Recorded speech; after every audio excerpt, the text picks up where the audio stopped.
नाम लंकनी एकली सिंचाई रामा जय सिया रामा रामा सो कह चलसी मोहिनी दरनी रामा जय सिया रामा राम जानहि नहीं मर मूसठ मोरा राम जय सिया राम राम मोर आहार यहाँ लगी चोरा राम जय सिया राम राम मुट्ठी का एक महाकविहानी राम जय सिया राम राम रोते ममद कर नीठनी मदी राम जय सिया राम राम पुनि संभारी उठी सोलंका राम जय सिया राम राम जोरी मानी कर विनय ससंका राम जय सिया राम राम जब रावण ही ब्रह्म बर दीन राम जय सिया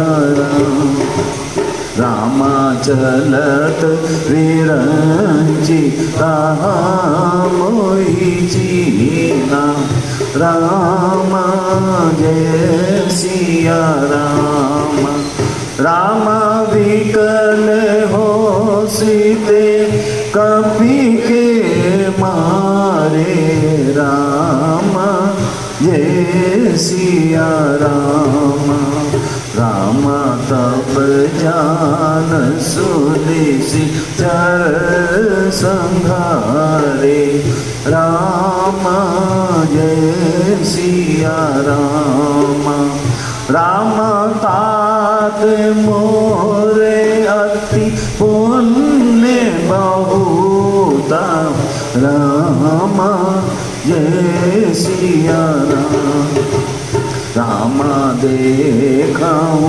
नयन राम कर दूता राम जय सिया राम राम मंगल भवन अमंगल हारी राम जय सिया राम राम द्रवहु सुदशरथ अजीर बिहारी राम जय सिया राम तात स्वर्ग अपवर्ग सुख धरई तुलाइक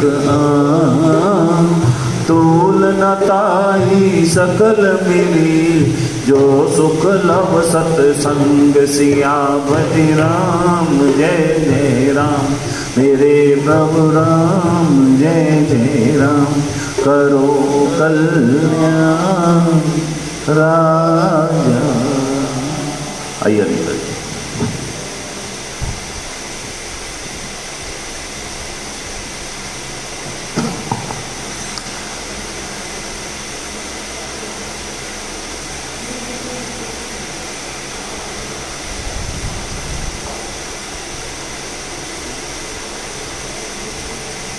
जनक सुता जग जननी जानकी अतिशय प्रिय करुणा निदान की ताके जुग पद कमल मनाहु जासु कृपा निर्मल मति पावं सीताराम चरण रति मोरे अनुदिन बढ़ायूं अनुग्रह तोरे बार बार वर मांगूं हर्षितियो श्री राम पद सरोज जन पायनी भक्ति सदा सतसंग सियावर राम जय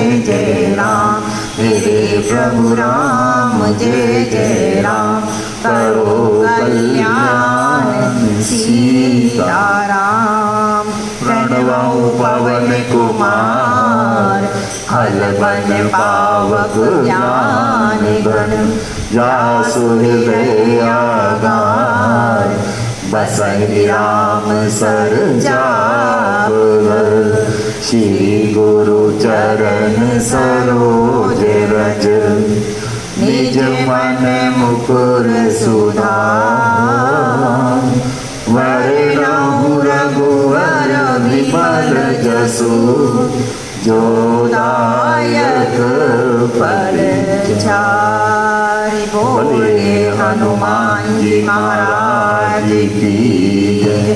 बोलो पूज्य पाद गोस्वामी तुलसीदास जी महाराज की जय। सद्गुरु भगवान की जय। जय सिया राम। जय सिया राम। जय रामचरितमानस में सुंदरकांड प्रसंग चल रहा है।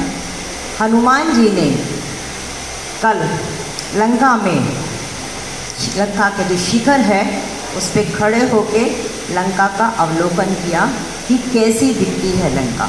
पहले भी बताया गया लंका एक नगरी भी है, लंका एक नारी भी है। और जो बापू ने बताया कि लंका जो है योग दर्शन में एक पूरी की पूरी एक योग की यात्रा भी है, कुंडलनी चक्र जागृत करने की। मूलाधार से यात्रा शुरू होकर सहस्रार तक जो यात्रा है वो भी एक लंका की। और विनय पत्रिका में लंका को देह की नगरी भी बताया है। हमारी सब देह की नगरी है और इस देह रूपी लंका में विभीषण रूपी जीव भी है और भक्ति रूपी हमारे यहाँ जानकी भी बैठी है। स्वामी जी भी कहते हैं ना, ईश्वर आंस जीव अविनाशी।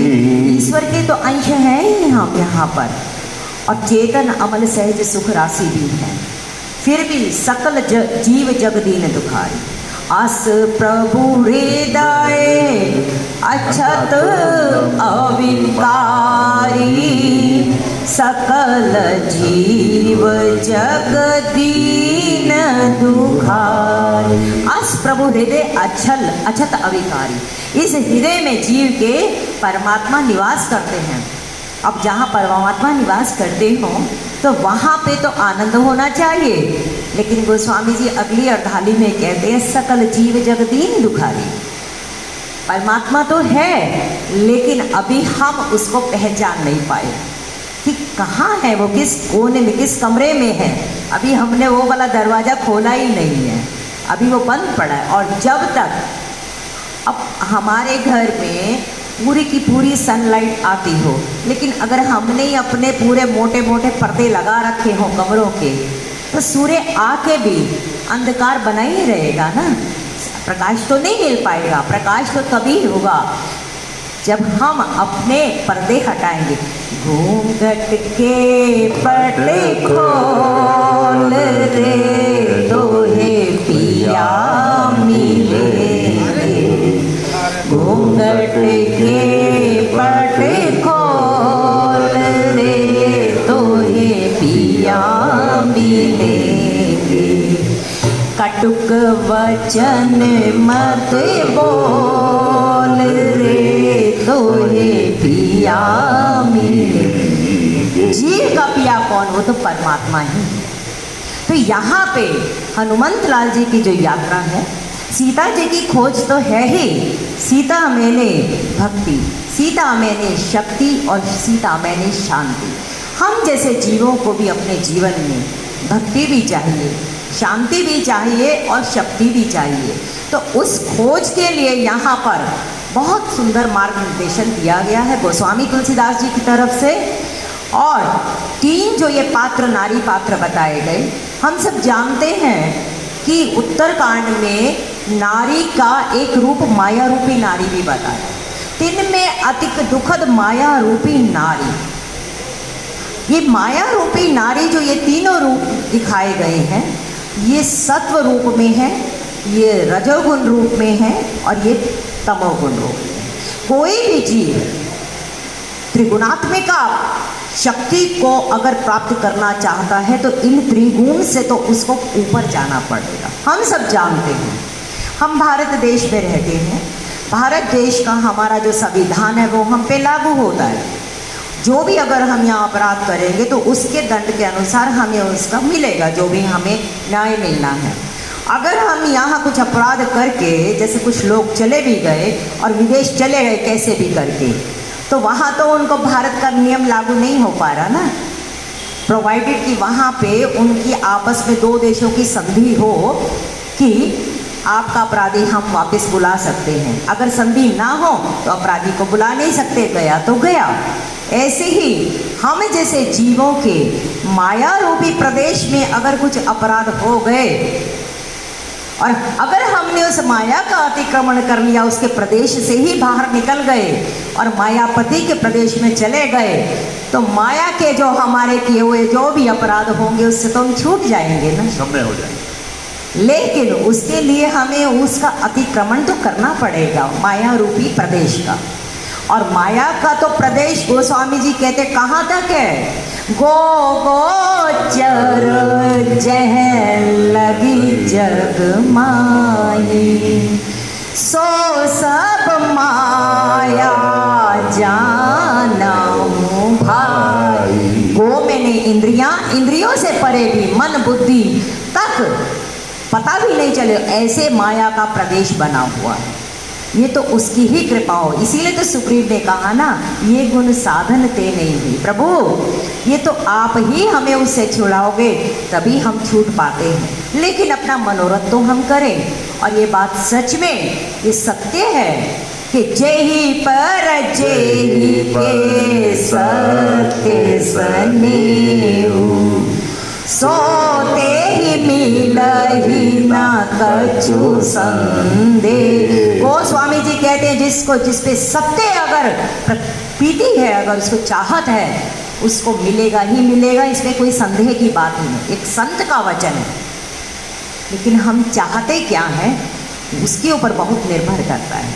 हनुमान जी की तो यहाँ चाहत इस समय राम काज करने की है, सीता जी की शोध करने की है, तो वो अपने कार्य में बिल्कुल लगे हुए हैं। और कितने भी विघ्न आए, चाहे मैनाक के रूप में, चाहे सुरसा के रूप में, चाहे निशिचरी के रूप में, चाहे अभी जो लंकिनी के रूप में आएगा, उनको अपना बुद्धि और बल जैसा भी, क्योंकि उनको परमात्मा की आश्रय है, वो बिल्कुल निर्भरा भक्ति में है। सबसे पहले निर्भरा भक्ति उन्होंने मांगी, तो वो तो उन्हीं के सहारे चले जा रहे हैं और बाधाएं आई भी और चली भी गई। तो ये जो सुरसा नाम की जो पहली बाधा आई, जीव कहते जब साधक भक्ति की खोज में जाता है तो सबसे पहले उसको जो विघ्न आता है वो आता है सात्विक विघ्न, सत्व का विघ्न आएगा।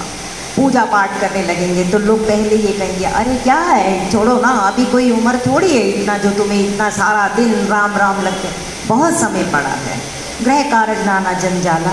कुछ ऐसी विघ्न आ जाएंगे जो आदमी नहीं, आप पाठ करने बैठे हो और पीछे घंटी बज गई कि कोई नीचे आ गया बुला रहा है, सब्जी वाले ने आवाज़ दे दी आपको सब्जी लेनी है, कुछ कुछ ऐसे विघ्न आपके उसके आएंगे। पाठ करने लगे नींद आ गई, पाठ करने लगे किसी का ऐसा फोन आ गया और उसमें ऐसी चर्चा शुरू हो गई, अब क्या करें? ये सब सात्विक विघ्न है। और गोस्वामी जी कहते हैं जो सात्विक विघ्न आते हैं, हनुमान जी ने उससे कैसे निपटा? उस समय उन्होंने अपने बल और बुद्धि का दिमाग लगाते हुए बस उनको स्पर्श किया, प्रणाम किया और चल गए। अगर ऐसे हमारे भी जीवन में पाठ करते करते मान लो हमें नींद आ गई, कोई बात नहीं, सो जाओ, लेकिन ये सोच के सो कि नींद आ रही है तो उठ गई फिर पाठ करूँगा, क्योंकि देह का धर्म है, और जब तक उसको नहीं आप वो करोगे ना, तब तक वो परेशान करता रहेगा। रामायण के साथ बैठे बैठे ही सो जाओ, तब क्या दिक्कत? हाँ। फिर उठ जाओ।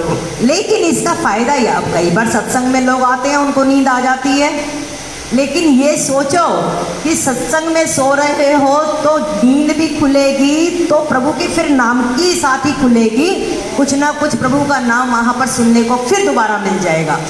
संसार में सोएंगे ना तो लोग कहेंगे सो रहा है कोई बात नहीं, शांति है, थोड़ा सा और चादर उड़ा देंगे उसके ऊपर कि सोता रहे, क्योंकि यहाँ सब सो रहे हैं। मोहन निशाचर सब सोवनिहारा।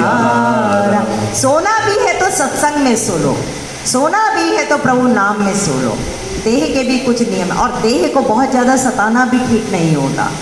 देह के साथ अगर हम अनुकूलता बरतेंगे तो वो भी हमारे साथ अनुकूल बरतेगा, वरना जरा सा आप बैठे साधना में और पैरों में दर्द हुआ तो इतना ज़्यादा अकुलाहट होगी कि दिमाग नहीं लगता फिर उस समय शरीर ही कहता तू मुझे आराम दे, क्योंकि हम अभी देह से जुड़े हुए हैं।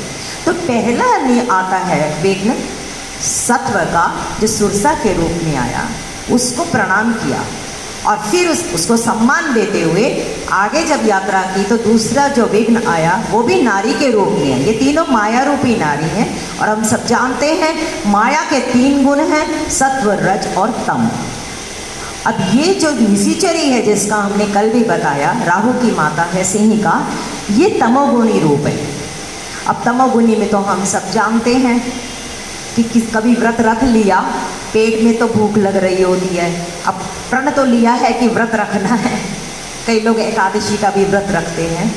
उस दिन केलों की जितनी शामत आती है और किसी फल की शामत नहीं आती, दबा के केले खाए जाते हैं, दबा के और चीज़ें खाए, और फिर कहेंगे हम व्रत हैं।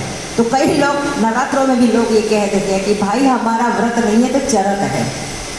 अगर हमने 2 रोटी खा ली होती तो ये हो जाता कि चलो हो गया, लेकिन हमने व्रत रखा है, और उस व्रत, अच्छा ये भी एक ऊर्जा पैदा होती है, किसी भी कार्य में एक ऊर्जा तो पैदा होती है। व्रत रखते हैं उसमें भी एक ऊर्जा, और उसमें अगर कोई और कुछ गलत कह दे तो ऐसा गुस्सा चढ़ता है। आप ये देखो, जो भूखा आदमी होता है उसको गुस्सा बहुत जल्दी आता है। कई लोग मौन व्रत रखेंगे, मौन व्रत में अब उनको रखा तो मौन है, बोल पा नहीं रहे हैं, लेकिन अब कुछ ऐसी बात बच्चों पे या किसी पे भी गुस्सा आ गया, आंखों से पता लग जाता है कि आज तो चुप हूँ, कल बताऊंगा कि क्या हो करूँगा मैं। अब जैसे लोग कई बार अनशन रख लेते हैं, आप ये देखना जितने तपस्वी लोग होंगे ना उनका गुस्सा बहुत ज़्यादा होता है, क्योंकि वो अग्नि जो है ना वो उनको एक तरीके से तमोगुण में ले जाती है। तो यहाँ पे गोस्वामी जी कहते हैं हनुमान जी ने जो ये तमोगुणी निशिचरी मिली, इसको तो, और जो ईर्ष्या का रूप भी है उसको तो सीधा का सीधा उन्होंने मार ही दिया, क्योंकि वो जिंदा रखने लायक है ही नहीं, तो उसके तो प्राणांत किए। अब जो तीसरी यहाँ पे मिलने वाली है लंकिनी, ये है राजसी गुण। लंकनी है नगरी, एक नगर के रूप में भी है। वाल्मीकि रामायण में तो इतना सुंदर इस लंका नगरी का वर्णन किया गया है, पूरा उसका शरीर के अंगों का पूरा वर्णन दिया गया है, समुद्र उसका वसन है, और हर तरीके के उसमें काफ़ी अंग हैं। देखो रामचरितमानस जो है बहुत मर्यादा का शास्त्र है। वाल्मीकि रामायण अगर पढ़ो तो किसी सदगुरु के चरणों में बैठकर पहले उसका पारायण कर लेना, वरना वहाँ ऐसे ऐसे प्रसंग दिखेंगे कि आदमी का दिमाग खराब हो जाएगा और उसकी चित्तवृत्ति खराब होगी। तो वहाँ जब पढ़ना है तो बहुत सावधानी से पढ़ना है। लेकिन मानस तो इतना मर्यादा का, गोस्वामी जी ने बहुत सारे प्रसंगों को तो इतनी शालीनता से उसको ले लिया, मर्यादा में ले लिया कि, और हमें तो मानस की कथा करनी है तो मानस के ही न्याय पे हम सब बात करें। वाल्मीकि का अध्यात्म रामायण का कुछ कुछ प्रसंग जो हम जैसे जीवों को पच जाए बस वही लिया जाता है, वरना ऐसे ऐसे प्रसंग हैं। हनुमान जी जब रावण के घर महल में पहुँचे हैं, वहाँ ऐसा ऐसा वर्णन दिया है कि कोई पढ़े तो दिमाग ही उसका अलग होगा। तो यहाँ पे जब हनुमान जी ने पहुँचे हैं समुद्र तट पे, लंका के समुद्र तट पे, तो वहाँ सबसे पहले उन्होंने वन दिखा उनको। उसके बाद एक बहुत ऊंचा पर्वत दिखा, उस पे छलांग लगाई और छलांग लगा के वहाँ शिखर पे उन्होंने पूरा नीचे लंका नगरी का अवलोकन किया। कल हमने थोड़ा सा जल्दी में उसका प्रसंग कर लिया था, थोड़ा सा उसको लेते हुए आगे चले। छंद में गोस्वामी जी कहते हैं कैसी वो लंका नगरी हनुमान जी को लग रही है। कनक कोट विचित्र मणिकृत सुंदरा यतना। ये लंका नगरी जो है, अभी लंका नगरी का स्थूल रूप दिखाया जा रहा है। लंकनी रूपी नारी जो है वो तो अभी मिलेगी बाद में, लेकिन लंका की जो एक स्थूल रूप है, वो देह रूप है, वो दिखाया जा रहा है। तो वहाँ पे वो देखते कि मैं भी कनक रूप और ये लंका भी पूरी कनक, और कनक का मतलब सोना, यानी कि सोने का कोट है, दुर्ग है, किला है वहाँ पर, और अति विचित्र है। और उस पर सुंदर सुंदर इतनी मणियाँ लगी हुई हैं। और हम सब जानते हैं जो मणि होती है वो शीतल भी होती है और प्रकाशदायिका भी होती है। ऐसी ऐसी मणियाँ वहाँ लगी हुई हैं और सुंदर सुंदर रचना है। चौराहे, बाजार, लंबे चौड़े रास्ते और घर भी इतने सुंदर सुंदर सटे हुए और अच्छे, एक से एक नक्काशीदार घर बने हुए हैं। पूरी की पूरी वहाँ पर भोग और विलास की पूरी व्यवस्था वहाँ बनी हुई है। गोस्वामी जी इसमें बालकांड में रावण का जब प्रसंग कहते हैं, क्योंकि रावण की नगरी है, ऐसा कहा जाता है कि सर्पों की नगरी भोगावती, इंद्र की नगरी अमरावती, उससे भी ज़्यादा सुंदर ये लंका नगरी थी। वहाँ पर एक बहुत सुंदर बात बताते कि 10 चीज़ें रावण की बढ़ती चली जा रही थी। सुख संपत्ति सुत सेन सहाय, जय प्रताप बल बुद्धि बढ़ाई। ये 10 चीजें रावण की ऐसे बढ़ती जा रही थी, रोज रोज रोज रोज नित्य प्रति बढ़ती जा रही थी। गोस्वामी जी कहते जिमी प्रति लाभ लोभ अधिकाय। जैसे हमें लाभ मिलना शुरू हो जाता है तो आदमी का और लोभ बढ़ना शुरू हो जाता है। ऐसे रावण को ये 10 चीजें, सुख बढ़ता जा रहा है, सुत बढ़ते जा रहे हैं, संपत्ति बढ़ती जा रही है, सुख संपत्ति सुत सैन सहाय, सेना भी सहायक भी, जय भी बढ़ती जा रही है, प्रताप भी बढ़ता जा रहा है, उसकी लोग बड़ाई भी कर रहे हैं। और इतना सब बढ़ते बढ़ते जब जीव को इतना मिल जाता है तो उसमें अभिमान आने की तो पूरी आशंका रहती है। ये तो कोई हनुमान जी जैसे हों कि जिनको सब कुछ मिले और तो भी वो निराभिमानता हो। कहते हैं कि जिसके पास पैसा आ जाए और तो भी उसकी दान की वृत्ति बनी रहे और दान की वृत्ति के साथ उसमें निराभिमानिता बनी रहे, ये सिर्फ और सिर्फ उसके पूर्वजों के पुण्यों का प्रताप होगा या उस पे परमात्मा की कृपा होगी तो ही हो सकता है। वरना जिसके पास पैसा आता है तो लक्ष्मी को तो चंचला कहा जाता है, जिसका वाहन उल्लू है आदमी भी उसी हिसाब से वर्तन करना शुरू कर देता है। तो यहाँ पे लंका इतनी सुंदर है और सिर्फ रावण ही नहीं, रावण के प्रत्येक निवासी खूब मजे में और मस्ती में हैं।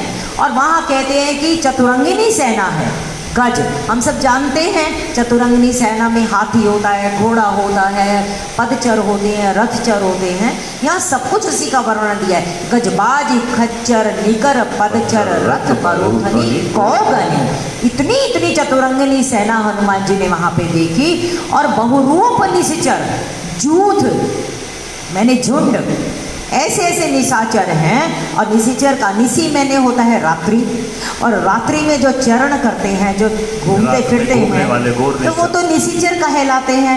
निशाचर कह लो या निशाचर कह लो, तो जिनका भी कार्यक्रम रात का होगा तो समझो ये तो सारी दिल्ली रात को चलती है। तो अब कौन है वो तो हम शास्त्र के आधार पे खुद ही जान लें कि जिसकी प्रवृत्ति रात को चलती हो तो वो निशाचर ही माना जाता है। बहुरूप निशाचर, अनेक अनेक रूप बना कर झुंड के झुंड निशाचर जो हैं बने हुए, और ऐसी ऐसी उनकी सेना, अति बल।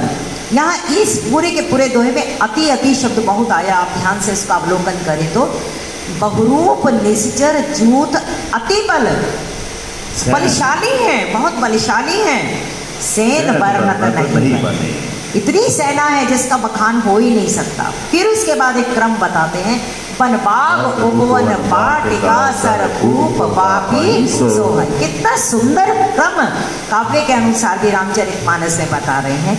वन, सबसे पहले हनुमान जी ने वन देखा। वन वो है जहाँ वृक्ष होते हैं और उसमें उनको वृक्षों को उगाया नहीं जाता, वो अपने आप ही उगते हैं, वो तो वन कहलाता है। जहाँ पर हाथी भी मिलेगा, सिंह भी मिलेगा, सब ऐसे जानवर सब मिलेंगे, वो कहलाता है वन।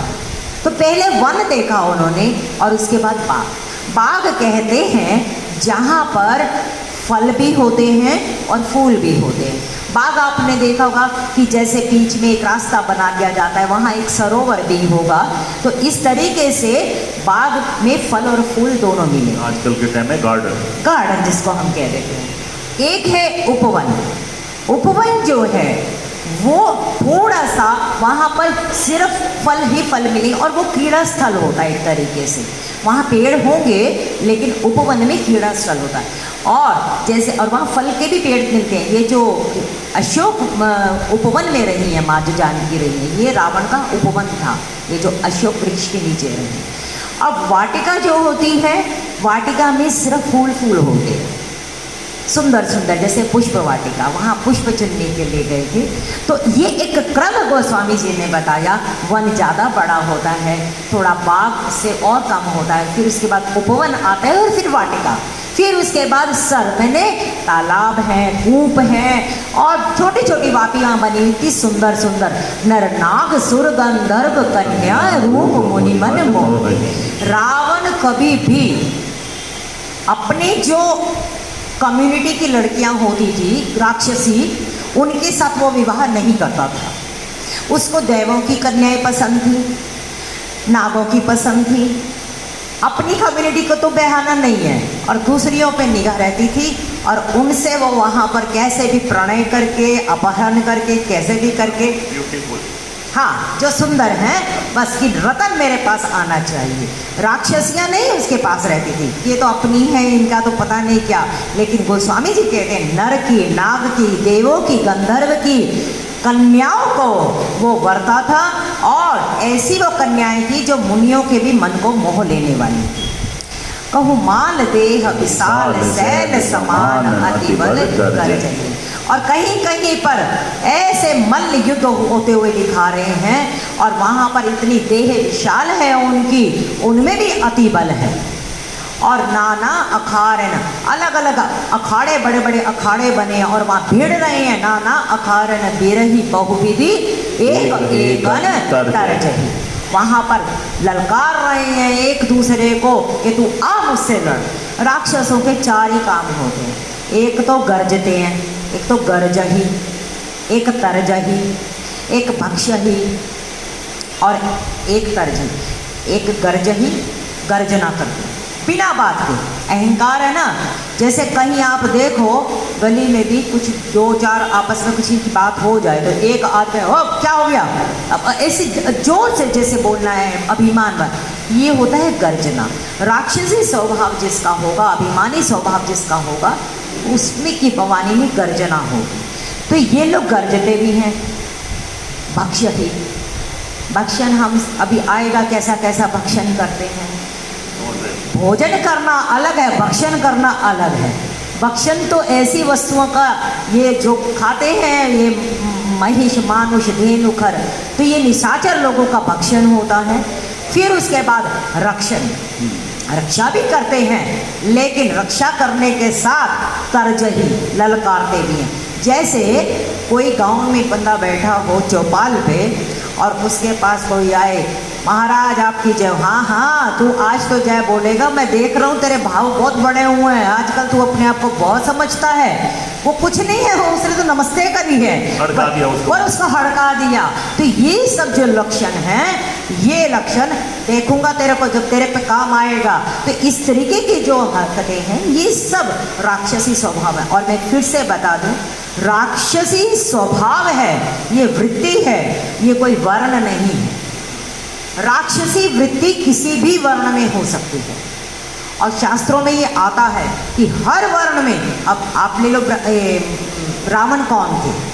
रावण तो ब्राह्मण वंश के ही हैं, लेकिन स्वभाव तो उसका राक्षसी माना गया, क्योंकि ये सब वृत्ति हैं और ये जिसमें पाई जाए तो ये समझ लेना कि उसमें राक्षस आ चुका है। राक्षस कौन? जो दूसरे का परद्रोह करे, जो खुद तो कोई यज्ञ का कार्य करता नहीं है, लेकिन कोई कर रहा हो तो उसके यज्ञ को जाकर वहाँ पर विध्वंस करने की कोशिश करे। कोई कल्याण का कार्य तो करना नहीं है, लेकिन अपने आप को ऐसे वहाँ पर उसके लिए साधक ना बनकर बाधक बनना, ये सब राक्षसी लक्षण है। अपने अभिमान को दिखाना, ये सब राक्षसी लक्षण है। तो यहाँ पर अब कोई सोचे कि बड़े बड़े सींग होंगे, भयानक मुंह होंगे, ये चीज़ राक्षसों का ऐसा कोई रूप नहीं है। बालकांड में बताया है कि जो माता पिता का आदर ना करते हों, जो अभक्ष्य खाते हों और जो अभिमान में रहते हों, वो तो सब निशाचर ही माने जाएंगे। तो यहाँ पर गोस्वामी जी कहते हैं, करी जतन भट्ट कोटिन विकट तन नगर चहु दिसिरज छही। पूरे नगर की रक्षा वहाँ पर अति भट्ट जो हैं, अति बलशाली लोग वहाँ पर रक्षा कर रहे हैं और करते हैं। तो उन्होंने देखा खाना वहाँ पे, गोस्वामी वाल्मीकि रामायण में आता है कि रावण की जो लंका थी उसका जो भूषण है, मैंने अभी भी बताया कि लंका रूपी नगरी का उन्होंने वस्त्र क्या है, आभूषण क्या है, उनके अंग अंग का वर्णन किया है। तो उसमें जो आभूषण बताया है लंका का, वो बताया है गौशाला। आभूषण गौशाला है, दिखाने के लिए रखी है, लेकिन भक्षण किसका करते हैं? खुद ही पालते हैं और खुद ही खाते हैं। कहूँ महिष मानुष धेनु खर अज खल निशाचर भक्षति। बकरा खाते हैं, खच्चर खाते हैं, महिष भैंसा खाते हैं, साथ धेनु को भी खाते हैं। अब जो ऐसा अत्याचार करेगा तो वो राक्षस ही तो होगा, अभक्ष्य भक्षण। अब कई लोग कहते हैं कि जी हम तो बस अंडा, हम बाकी तो सब वैष्णव हैं, अंडा तो कोई वो नहीं है, नॉन वेजिटेरियन नहीं है, बस वही हम फ्रिज में रखते हैं। ये अपने मन को बहलाने वाली बातें हैं। कई लोग कहते हैं कि आप अगर इजाज़त दें, लोगों की कैसी कैसी सोच रहती है। अगर बियर पीनी हो तो उसमें तुलसी दल डाल दे तो पवित्र हो जाएगा, पी लेंगे वो। संतों से कैसे कैसे प्रश्न आते हैं, आप सुनो तो समझो तो पता लगे क्या मानसिकता है। जबकि संत कहते हैं कि हमारी रसना का जो प्रधान देव है वो वरुण है। रसना कहते हैं ना, रसना जल से उत्पन्न वरुण है, और वरुण को ही लांगा है पवन पुत्र ने। जिस जीव को सीता तक की यात्रा करनी है उसको पहले ये देह अभिमान रूपी समुद्र को लांघना ही पड़ेगा, और उस लांघने में सबसे पहले इस रसना के ऊपर उनको अपना कंट्रोल करना पड़ेगा। जिस समय जा रहे हैं हनुमान जी, उनको वन दिखे, उनको फल दिखे, उनको बहुत सुंदर सुंदर वस्तुएं दिखी खाने की, लेकिन उन्होंने नहीं खाई, क्योंकि उनको पता है कि मुझे जिस लक्ष्य पे पहुंचना है पहले मुझे वो लक्ष्य प्राप्त करना है। पहले लक्ष्य प्राप्त। हमें तो कहीं भी कुछ मिल जाए, सुबह हो शाम हो, बस वो कहते ना संडे हो या मंडे, रोज खाने अंडे, और फिर हम अपने आप को वैष्णव कहें, फिर हम अपने आप को सनातनी कहें। तो भाई ये तो खुद ही जानो कि हम क्या हैं और कहाँ हम अपनी संस्कृति को लेके जा रहे हैं। कहीं ना कहीं तो अगर अपने आप को हमें शुद्ध बनाना है तो सबसे पहले अपने भोजन को शुद्ध बनाएं, अपनी वाणी को शुद्ध बनाएं, तभी हमारा अंतःकरण भी शुद्ध होगा। यहाँ पे लंकावासी जो हैं वो सब ये अभक्ष्य भक्षण कर रहे हैं। गोस्वामी जी से किसी ने पूछा कि आप ऐसे अधर्मी लोगों का जो ऐसा भोजन करते हैं, ऐसा जीवन जी रहे हैं, आप तब भी उनकी कथा कह रहे हो, ऐसा क्या उनमें? उन्होंने कहा कि देखो भाई, कोई किसी तीर्थ पे जाके मरता हो तो उसको मुक्ति मिलती ही मिलती है। ये जितने निशाचर हैं ये सब मेरे राम के बाण रूपी तीर्थ पे प्राण देने वाले हैं, इसीलिए ये मेरे लिए भी प्रणम्य है और इनकी कथा मेरे को गानी पड़ रही है। कैसे भी परमात्मा की शरण में, भले हैं बुरे हैं तेरे हैं, तेरी माया के घेरे हैं, फिर भी हम बालक तेरे तेरे हैं राम तुम बड़े दयालु, हरि जी तुम बड़े दयालु। वो कहते तुम वैर भाव से आओ, तुम प्रेम भाव से आओ, तुम किसी भी भाव से आओ, मैं तुम्हें हर तरह में अपनाऊंगा, लेकिन यात्रा मेरी ही तरफ होनी चाहिए। तो यहाँ पे कहते हैं कि यही लागे तुलसीदास इनकी कथा कछु एक है कही, रघुवीर सर तीरथ शरीर नित्यागे गति पैदल। अब गोस्वामी जी कहते हैं हनुमान जी ने आगे की यात्रा शुरू की, क्योंकि ऊपर शिखर से तो अब लंका को देख लिया, अब सीता की खोज के लिए तो प्रवेश करना ही पड़ेगा। पुर रखवारे देखी बहु, कपि मन कीन विचार, अखिल गुरु पधरो निसी, नगर करो पैसार। पैसार का मतलब प्रवेश करना। अब हनुमान जी ने कहा, देखो हनुमान जी जब पहुँचे हैं लंका के वहाँ शिखर तक पहुँचते पहुँचते थोड़ा सायंकाल हो चुका था, सायंकाल संध्या का समय हो चुका था। तो उन्होंने कहा कि ऐसा है, रात के समय ये निशाचर जितने हैं ये शराब शुरू पीते हैं, नशे में रहते हैं, मस्त रहते हैं। तो ऐसा है ये रात्रि का समय ही उचित रहेगा कि इस समय ही प्रवेश अगर यहाँ पे किसी के उसमें करना है। और वैसे भी वहाँ पे ना अभी उनके पास कोई वीज़ा है ना पासपोर्ट है, कोई निमंत्रण तो था नहीं। वैसे भी रात को आदमी रिलैक्स रहता है, आदमी रिलैक्स रहता है, तो वहाँ पे उन्होंने रात्रि का समय ही चुना। लेकिन उन्होंने पहले मन में विचार किया, पुर रखवारे देखी बहु, वहाँ जितने अति भट्ट बल थे वहाँ उन्होंने देखा ये सब बहुत बड़े बड़े यहाँ पर बलवान लोग ये पुर की रक्षा में लगे हुए हैं, क्योंकि रावण की सिक्योरिटी बहुत टाइट थी, मच्छर भी वहाँ से गुजर नहीं सकता था, रडार बहुत तेज थे। तो उसने कहा कि यहाँ इतनी रक्षा है तो हमें करना क्या चाहिए। तो मन में उन्होंने विचार किया। बहुत सुंदर राजेश आनंद जी का ये भाव है कि सुंदरकांड से पहले किष्किंधा कांड है। किष्किंधा कांड में जब सुग्रीव मिला है भगवान राम को, तो उन्होंने पूछा कि तुमने सीता जी को देखा था? तो बोले हाँ देखा तो था। तो फिर तुमने क्या किया? प्रभु हम देख रहे थे कि मंत्री जो है ना, हम मंत्रियों के साथ मीटिंग थी हमारी, ऊपर से जा रही थी तो हमने उनको पहचाना तो सही। लक्ष्मण जी ने कहा तब अब तभी तक मैत्री नहीं हुई थी अभी। तो लक्ष्मण जी ने कहा प्रभु इस आदमी से आप अपना समय बर्बाद करोगे, इससे ज़्यादा बात करने का काम नहीं है, बंदा काम का लगता ही नहीं है। बोले क्यों, क्या हुआ? कहते इसलिए कि गीध जो जटायु थे उन्होंने तो सीता की आर्तवाणी सुनी और सुनते ही एकदम अपने उन्होंने रावण के साथ युद्ध करने के लिए ठान लिया। लेकिन ये मंत्रियों के साथ बैठा है और देख रहा है और देख के कहता है कि मैं अभी सोचता क्या करूँगा, और सोचता सोचता रह गया, ये क्या कर पाएगा।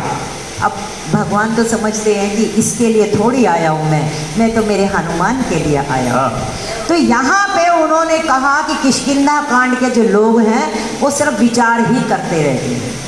कुछ लोगों का सिर्फ एक ही काम होता है, विचार करना, ये कर लूँ वो कर लूँ, लेकिन उस विचार को वो क्रिया में नहीं लेकर आ पाते, तो वो बेचारे हो जाते हैं, वो विचार करने वाले रह जाते हैं बेचारे, कुछ भी नहीं कर पाते।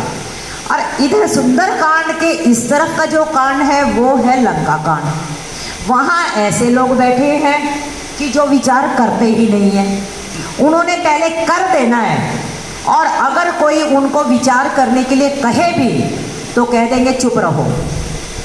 लंका में जब हनुमान जी लंका जला के चले गए तो मंत्रियों की रावण को डर लगा। मंदोदरी ने समझाया तो रावण ने जाके सीधा का सीधा अपने मंत्रियों से मंत्रणा की राज्यसभा में जाके कि बताओ भाई क्या किया जाए, कुछ मत करो, कोई विचार करने की जरूरत ही नहीं है, नर कपि भालू आहार हमारा, ये तो सब हमारे आहार हैं। तो प्रहस्त ने कहा कि जिस समय वो एक कपि आया था तब क्या आपको बदहजमी हो गई थी, भूख नहीं लगी, या आपके पेट में दर्द हो गया था कि आप उस अकेले एक कपि को नहीं खा पाए, और अब आप कह रहे हो कि वो तो हमारे आहार हैं। मस्त करो, मस्त चुप रहो। रावण को चुप कराया है वहाँ पे इन मंत्रियों ने। कोई चिंता करने की बात नहीं, कोई विचार करने की बात नहीं, जब आएंगे देख लेंगे। वहाँ विचार होता ही नहीं है, वहाँ सिर्फ करना ही करना। सुंदर कांड ही एक ऐसा कांड है जो हनुमान जी हमें समझाते हैं। विचार भी करना चाहिए मनुष्य को, और विचार करके उस पर कर्म भी करना चाहिए, तभी व्यक्ति का जीवन सुंदर बनता है। विचार किया, कुछ करा नहीं, तो क्या सुंदर बनेगा। और वहाँ पर पीछे लंका वाले जैसे हैं, पहले कर लिया, बाद में सोचा ओहो ये तो गलत हो गया, तो वो भी कोई काम हमारा जीवन सुंदर नहीं बना। सुंदर तो तभी जीवन बनता है जब हम विचार भी करें और उस पर हम क्रिया भी करें। पुर रखवारे देख बहु कपि मन की न विचार, अति लघु रूप धराओ निसी नगर कराओ पैसार। अब विचार मन में ये करा कि प्रविष्ट तो होना है लंका नगरी में, और अगर मैं अपना बड़ा रूप लेके जाऊंगा तो यहाँ पकड़ा जाऊंगा, तो इससे अच्छा ये है कि अति लघु रूप, क्योंकि वो सब अति बल है। जहाँ अति बल है, अति बल यहाँ पे भी आया इस छंद में, यहाँ भी अति बल आया, तो कह रहे जितने अति बलों के बीच के अंदर मैं अति लघु रूप ही ठीक हूँ। कई बार इतने लोग अभिमानी होते हैं, आप अपनी रिश्तेदारी में भी देखें, पैसे वाले होंगे, बड़ी प्रतिष्ठा वाले होंगे, अपने आप को बहुत दिखा रहे होंगे। अगर उनके सामने आपने अपना कुछ बखान करा तो उनकी निगाहें बदल जाती हैं, ऐसी ईर्ष्या से देखेंगे कि अपने आप को बहुत। अगर आप उनके सामने बिल्कुल अति लघु रूप बन जाओ कि अरे हाँ गरीब आदमी भैया, हमारे पास तो कुछ है ही नहीं, आप ही हैं जो हैं। ये प्रसंग भगवान शिव के विवाह में भी आता है। भगवान शिव का जब विवाह होने लगा और उन्होंने हामी भर दी राम जी को कि ठीक है प्रभु जैसा आप कहते मैं करूँगा, करो, विवाह की तैयारी हो गई। तो भूतगण कहने लगे भगवान शिव को, आप अच्छे हो, घर में कुछ है नहीं और ब्याह की तैयारियां करवा दी। अरे सबसे पहले तो मुकुट ही लाना पड़ेगा, दूल्हे को कैसे पता लगेगा कि दूल्हा है। तो कहते कहो, तो विष्णु जी जिन्होंने आपको आकर कहा उन्हीं से ले लेते हैं, सुंदर सा उनके पास मुकुट है। कहते भैया ये घाटे का सौदा नहीं करना। क्यों, इसमें क्या हो गया, अपनी चीज इस्तेमाल कर लिया जो है अपने पास। हाँ, तो बोले कि अगर पहली बात तो मैं कहते घाटे का सौदा इस तरह होगा कि एक तो मैं पहनूंगा तो मुझे भी कुछ घमंड आएगा। देखो भाई, वस्त्र का, आभूषण का, इनका सबका थोड़ा थोड़ा एक आ जाता है असर। जैसे कोई अगर पुलिस की ड्रेस पहन ले तो ना चाहते हुए भी सेना पुलिस की ड्रेस पहने तो उसमें वो एक भाव आ जाता है। तो अब कोई वकील के कपड़े पहन ले, दूर से ही तो दिखेगा एक रंग की ये वकील साहब है, तो वो एक भाव आ जाता है।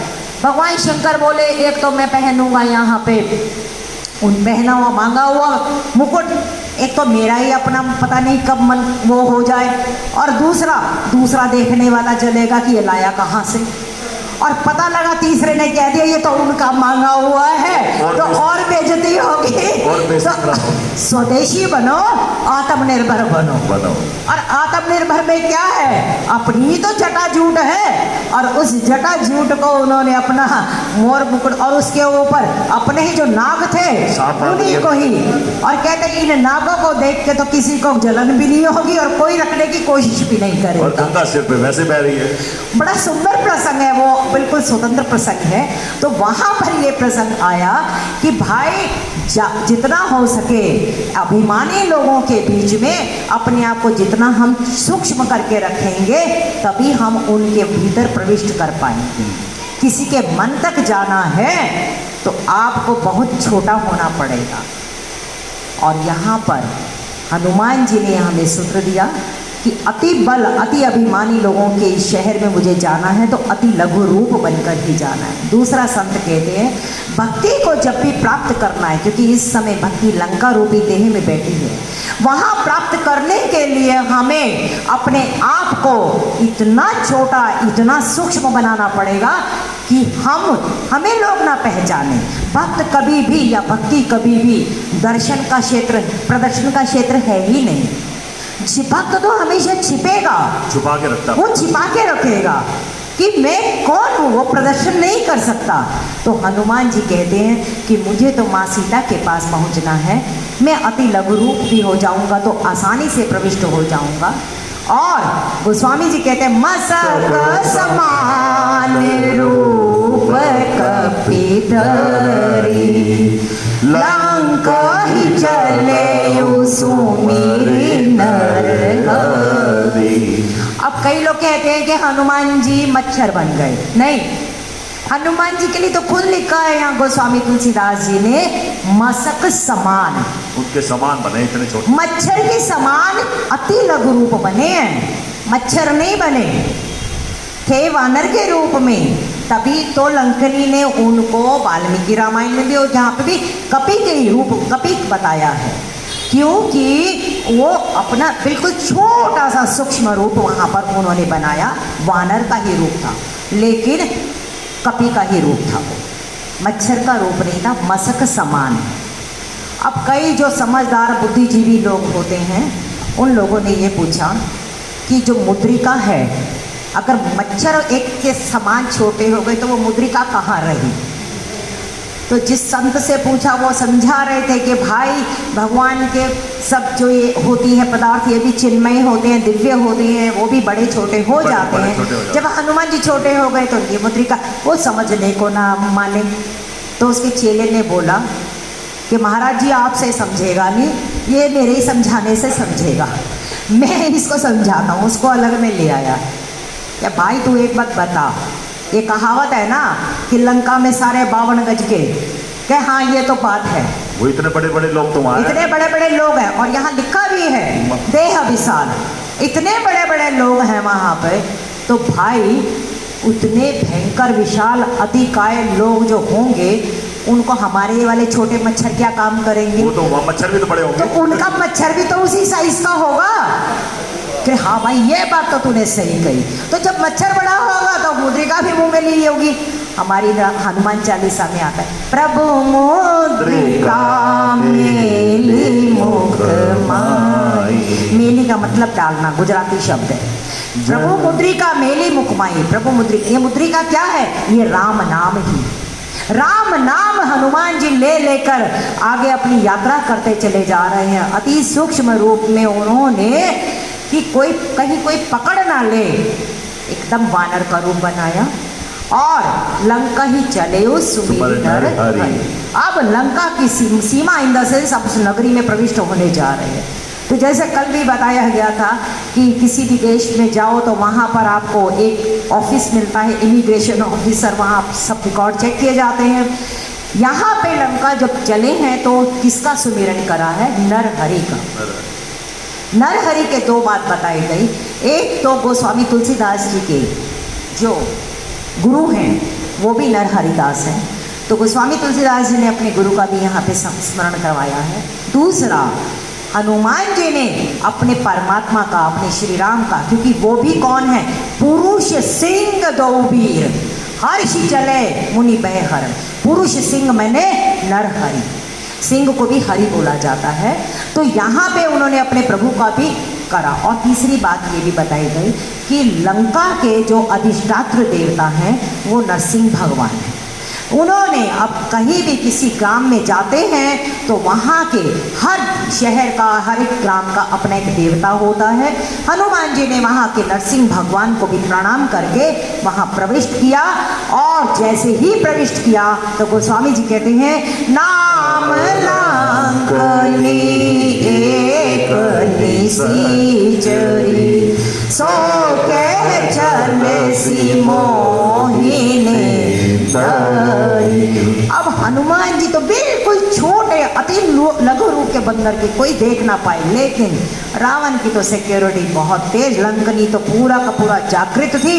और एकदम उसने कहा, हे कपि तू कौन है, कहाँ से आया तू, और तू कहाँ जा रहा है, और मेरी उपेक्षा करते हुए मुझसे भी ना पूछे तू कौन है।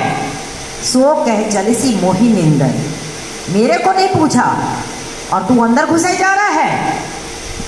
जाने ही नहीं मरम सठ मोरा, मोरे आहार जहां लगी चोरा।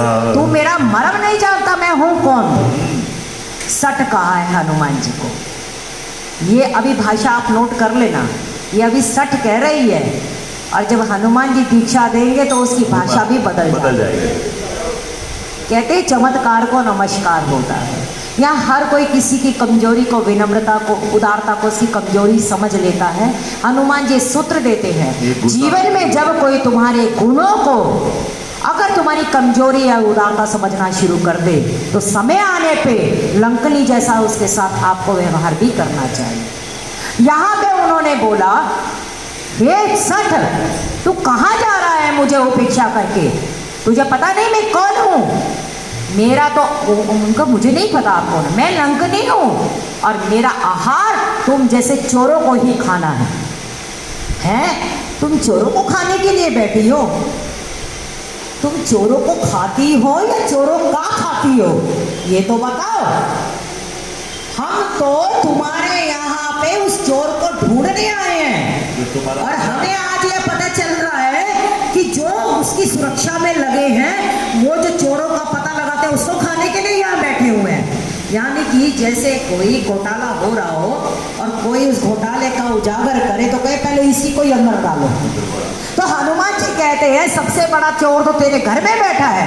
अगर तेरा आहार ही चोर है तो तू उसको क्यों नहीं खा रही है? इसका मतलब तू चोरों को नहीं खाती, तू चोरों का खाती है। तभी तेरी ऐसी मानसिकता है और तभी तू सट कह रही है। हनुमान जी थोड़ा सा अपने विकराल रूप में, अब उन्होंने अतिलघु रूप छोड़ दिया, अब अपने विकराल रूप में आकर और सीधा मुट्ठी का एक महाकपि रुधिर मत धरनी धनमणि का मतलब तो लुढ़क जाना, पलटिया लेना। ऐसा मुक्का मारा उस लंकनी को कि 4 पटकनियां उसने सीधी उसने पटकनियां काफी दूर तक जाकर गिरी हो। मुट्ठी का एक महाकपि हनि, महा, अब ये महा शब्द कपि के साथ भी लग रहा है और मुट्ठिका के साथ भी लग रहा है।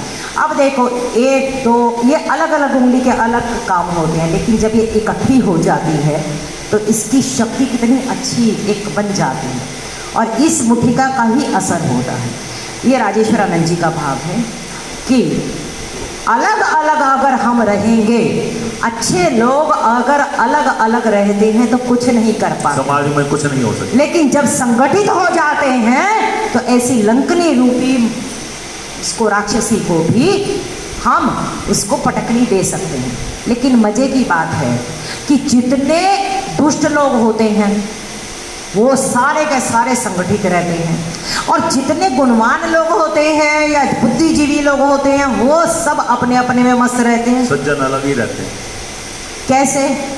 शराबी है, अगर उसको पता लग जाए कहीं ब्याह में गए हो या कहीं भी हो, चाहे जान पहचान हो या ना हो, अगर ये पता लग जाए कि ये बंदा हमारा साथी है तो उसके साथ ऐसी मित्रता रखेंगे और सारा झुंड बन जाएगा। परिवार वाले कहेंगे छोड़ो उनको, तो भी थोड़ी देर बाद फिर वो वही मिलेंगे। जुआरी है, साथी मिल जाते हैं उनके साथ। ताश वाले हैं, जैसे भी वो इकट्ठे होंगे वो आपस में उनका इतना संगठन बना होता है। लेकिन 4 आप बुद्धिजीवियों को इकट्ठा कर दो, 4 आप विचारकों को इकट्ठा कर दो, वो तर्क वितर्क में मर जाते हैं। हर कोई जो है ना अपनी ढपली अपना राग बजाएगा और इसीलिए समाज में अच्छे लोग इकट्ठे नहीं हो पाते हैं तो जो बुरी वृत्तियां हैं वो बढ़ती चली जाती हैं। तो राजेश्वरानंद जी कहते मैंने ये सोचा ये क्या कारण है कि ये लोग तो संगठित रहते हैं और ये लोग जिनके पास गुण है, संपदा है वो भौतिक, और ये लोग तो इकट्ठे नहीं हो पाते हैं। तो बड़ा अच्छा उन्होंने बताया कि जो शराबी होगा, जुआरी होगा, उसको अपमान भी मिलता है, उसको गालियाँ भी मिलती हैं, उसको तो लोगों की तरफ से बहुत बहुत सुनने को भी मिलता है। तो ये मनुष्य की स्वाभाविक प्रवृत्ति है कि जब गालियाँ मिलनी होती हैं, अपमान मिलना होता है तो उस समय वो सबके साथ बांट के करना चाहता है। मान लो कहीं झगड़ा हुआ, 2 थप्पड़ मार दिए किसी ने, तो उसने कहा मैंने थोड़ी मारा था, इसने भी तो मारा था, वो तो कहे- इसको भी मिले। वो कहेगा ये नहीं थप्पड़ खाता कहता तू भी तो खाता सी। तो भी तो साथ में था। तो जो ये लोग होते जिनकी मान अपमान में वो इकट्ठा, लेकिन जहां पर सम्मान होता है वहां कोई नहीं बोलता कि ये मेरे साथ था। सम्मान में तो व्यक्ति अपने आप को अपने आगे आप को रखता है। प्रस्तुत करता है अकेला। तो सम्मान में जब व्यक्ति अपने आप को अकेला अकेला रखता है, तो यही कारण है कि जो अच्छे सद्गुणी लोग हैं वो इतने सक्षम होते हुए भी इन कुरीतियों को वो, बहुत बड़ी ये स्वामी राजेश्वरानंद जी का बहुत भाव है जो आप सबको प्रसाद के रूप में, मैं तो, ये इफेक्ट है। और ये सच्चाई भी है कि हमारे यहाँ पर इस समय भी जो अधर्मी या कुतर्क ये कुरीतियाँ आ गई हैं या कुछ ऐसे लोग आ चुके हैं, उनको संगठित होकर ही उनको संभाला जाएगा। तो यहाँ पे जब एक मुटिका मारी और उसके मुख से रुधिर, मैंने खून निकलना शुरू हो गया। अब एक चीज बताओ, किसी के मुंह पे मुक्का मारा जाए और उसको मुक्का मार के और उसके मुंह से खून निकल आए, तो वो आपको गालियां देगा कि वो आपकी प्रशंसा करेगा? स्वाभाविक तौर पे तो वो तो आपको गाली देगा ना, और ये प्रशंसा तो नहीं करेगा। गोस्वामी जी यहाँ कहते हैं, पुनि सांभारी उठी सोलंका, जोरी पानी कर विनय सशंका। 4-5 पटकनियां जो उसको पड़ी थी, खून खून उसका मुंह हो चुका है, लेकिन तब भी उसने अपने आप को संभाला और संभाल के और एकदम जब खड़ी हुई है तो हाथ जोड़कर हनुमान जी के सामने वो विनय रूप में क्या कहती है, जब रावण ही ब्रह्म बर दीना, चलत विरंची कहा मोहि चीना, विकल हो सीत कपि के मारे, तब जाने सुनि सिचर संगारे, तात मोरे अति पुण्य बहुधा, देख नयन राम कर दूता। हनुमान जी का एक मुक्का पड़ने दे और लंकनी के तो ज्ञान द्वार जो है वो खुल गए और एकदम बिल्कुल चरणों में पड़ के कहती है, ब्रह्मा जी की बात ध्यान आ गई इनको। एकदम ब्रह्मा जी की बात याद आ गई। उससे पहले उसको कुछ भी ध्यान नहीं था कि कपि है। भाई कपि तो अभी भी है, पहले भी था, लेकिन अब जब एक मुक्का पड़ गया, कई बार समाज में ऐसे मुक्के पड़ने भी जरूरी होते हैं लोगों को ज्ञान के चक्षु खोलने के लिए। तो यहाँ लंकनी को जब हनुमान जी ने मारा है मुक्का, तो उसको पुरानी बात आ गई कि ब्रह्मा जी ने मुझे एक अंदेशा दिया था कि आप, अब इसके प्रसंग थोड़ा हम कल उठा लेंगे, है ना, तो कि जब तुम एक समय आएगा, कभी लंका में आएगा और जब तुम्हें मारेगा और तब तुम समझ लेना तुम विकल हो जाओगी, तो समझ लेना कि निशाचरों के संहार का समय आ चुका है। और मेरा बहुत बहुत पुण्य है कि आज मैंने अपने नयनों से राम के दूत के दर्शन कर लिए। अब इस 2 चौपाइयों को, इस दोहे को साथ लेते हुए कल और आनंद लेते हुए कथा का गान करेंगे। तात स्वर्ग अपवर्ग सुख धैर्य तुलाई ज्ञान, तूलता ही सकल मिली जो सुख लग सत्संग। हरे रामा राम राम